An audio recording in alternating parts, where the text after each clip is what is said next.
Ya, sementara itu pemirsa, pasca bulan suci Ramadan dan libur Hari Raya Idul Fitri 1444 Hijriah, ASN pemerintah Aceh antusias melakukan kegiatan donor darah. Kegiatan tersebut diawali oleh ASN yang berdinas di Sekretariat Daerah atau Kantor Gubernur Aceh selama 2 hari, 2 dan 3 Mei 2023.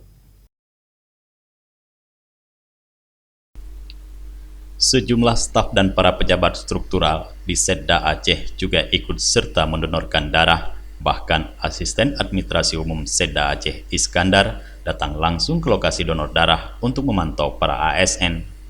Iskandar berharap ASN pemerintah Aceh dapat selalu bermanfaat bagi masyarakat, tidak saja menjalankan tugas pelayanan sebagai aparatur sipil negara, juga harus memberikan manfaat yang lebih. Menurutnya, darah yang didonorkan para ASN ini tentu begitu bermanfaat bagi masyarakat, terutama bagi mereka yang membutuhkan. Sementara itu, Kepala Bagian Materi dan Komunikasi Pimpinan Biro Administrasi Pimpinan Setda Aceh M. Gade menyebutkan, selama 2 hari kegiatan donor darah digelar di kantor gubernur, sebanyak 119 kantong darah terkumpul. Jumlah tersebut merata didonorkan oleh para ASN dari berbagai biro di kantor gubernur.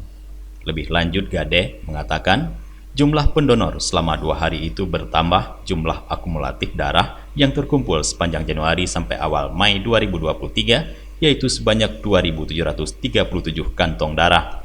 Dari Banda Aceh, Tim Liputan Aceh TV melaporkan.